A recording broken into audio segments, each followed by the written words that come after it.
Hi everybody, this is Ben Songrath, Lead Regional EdTech Coordinator for the Learning and Technology Center of Illinois. And in this month's Tech Tip video, we're going to discuss healthy cell phone habits. So as I've been traveling around doing a lot of digital citizenship workshops, I've noticed that there's a lot of educators out there that are unaware of all the really great features that both Android and iOS have built in to help manage our time that we spend and in how we engage with our cell phones. In such a manner that it's able to reduce the distractions, to limit notifications, and to really monitor even our screen time and how we're using our phones. So in this video, we're going to dive in to how you can help manage those healthy cell phone habits. I hope you take some of this stuff away, you pass it on to students, and you just pass it on to family and friends. Because there are a lot of ways that our phones are actually designed to help us not become fully addicted to them, like many of us are, myself included. So I hope you find this video helpful, and as always, stay tuned for more helpful tech tip videos every month from the LTC. Okay, let's look at how we can set up some healthy phone habits on our iPhone. So one of the things that we want to look at is screen time. How are we using it? How are we able to maximize, the parameters that we can set on this? And a lot of the other things that we're going to look at today is up in our settings in our phone. So we're going to tap on settings there. We're going to go in, we see our settings. And the thing we're going to look at first is that screen time option. So if I scroll down just a little bit, you'll see you'll have screen time in that second block. If I tap on that, I'm going to see my screen time. Now, I actually, on my work phone here, didn't have screen time set up. And when I set it up prior to filming this video, I found that you can actually set this up for your kids and you can control their screen time through a parental control, which would be super helpful. So check that out if you haven't set that up already. Now, one of the cool things in the screen time is it's going to show you all the apps that you've been using and how long you've been using them for on a daily basis and give you an average and all that good stuff. You can also set up some parameters. So like you can go in and set up limits on certain apps. So if you scroll TikTok for too long, go in, set a parameter on that and only let you scroll for whatever amount of time you want to set up. Now with that, you can snooze it and continue to use it, but at least you have to be conscious about that. You can do a lot of other things in here too. For example, set communication limits. So if you only want to talk to certain people for a certain amount of time, you can do that in the communication limits. It's a really helpful way maybe to block out certain individuals that might be unhealthy in your communication. Something maybe with your kids that you would want to look at for their friends that maybe you don't approve of.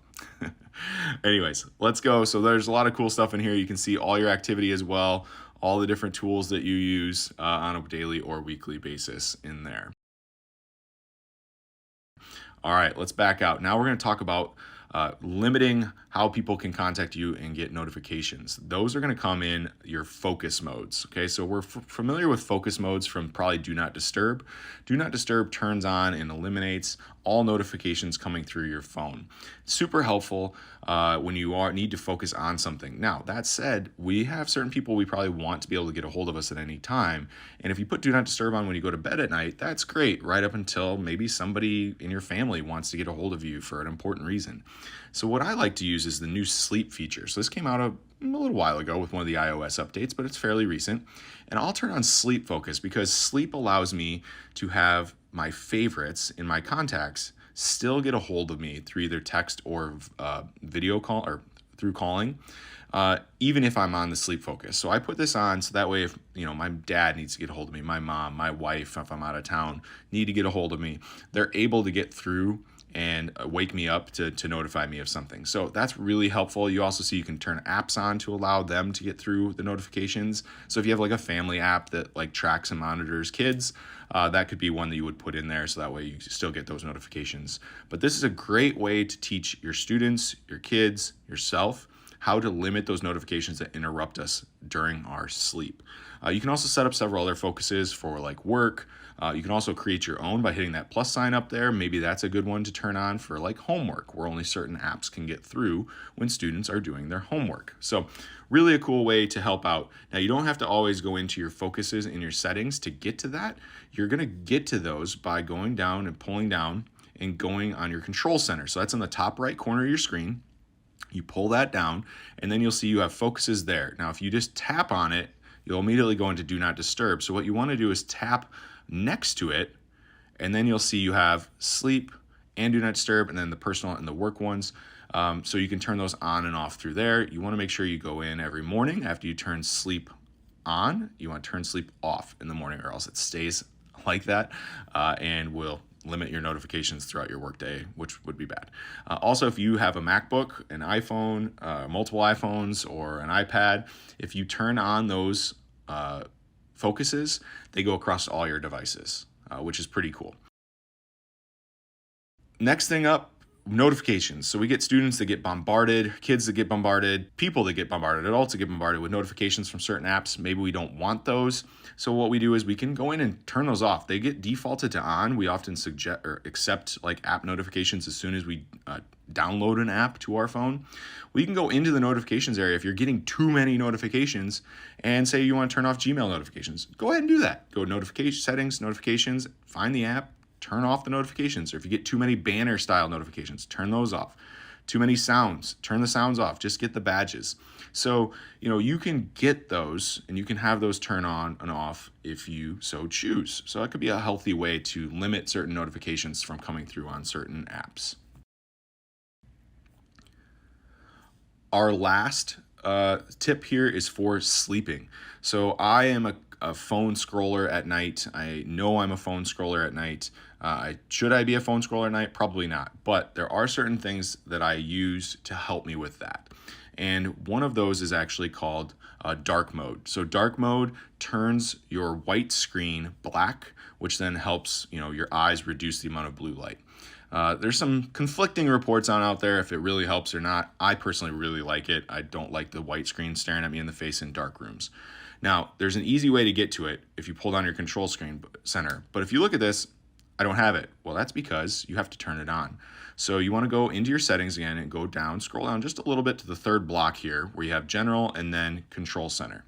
This is going to show you all of the different controls that you can put into that control center. So there's a few in here that I want to turn on that aren't on this phone. So dark mode is one. You'll see that is the fourth one down. I'll just hit that little green plus sign. Now you can see it's added to the top. There's another couple in here too that don't have anything to do with what we're talking about today, but I do like low power mode and alarm and code scanner. That's going to be a QR code scanner. That's going to be really easy to get to. You can also see some other fun ones in here too. So if you wanted to add those, you can, but these are the controls at the top that are now going to be in my control center. So if I pull down from the top left or top right, boom, there you go. You see I have 4 new ones in there, which is pretty cool. So when I'm looking at that, I'm going to be able to tap dark mode, which is going to be the where you see the red flashing light. That's the record, what I'm using right now to record my phone. And then right next door to that is dark mode. So I tap that, you'll notice the screen goes black, and that is going to be much easier for my eyeballs to stare at all night. So I often do that, or if I'm in a dark room, I'll change that, to help out, which is really, really helpful. Now the last one, I'm unsure if it's going to come through really well in a recording. I'm actually going to turn dark mode off for this one, and it's going to be called night shift. So night shift is the ability for you to kind of eliminate the blue light by turning your phone like an amber color, and it really, really helps at night. Like I promise you, it really helps at night. So how you do that is we're going to go into the control center. You have your brightness here. So the brightness is nice, but what we can do is press and hold on that. And then you're going to see an option down at the bottom for night shift. It's right in the middle. You can also turn dark mode on and off here. We're going to tap on night shift.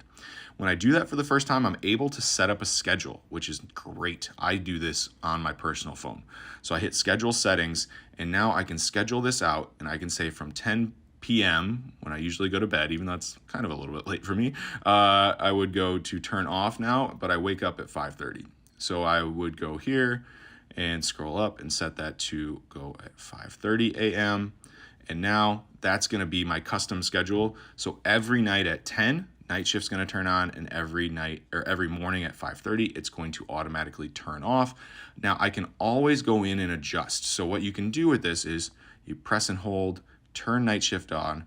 Again, hopefully it comes through in the video, but it gives you a nice amber tone, which is really helpful on your eyes. And then you can see the color temperature. You can kind of adjust depending on how your eyes react to that.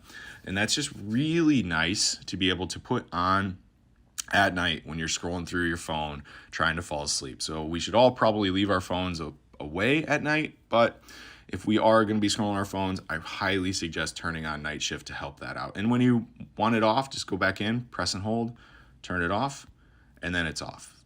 So maybe you're up past 10 o'clock, it comes on, you can turn it off, and then you can manually turn it on when you go to bed. So those are just some of my really great tips on how you can build some healthy phone habits using your iPhone. So I hope you found this video helpful, and as always, stay tuned to more fun tech tips from the LTC.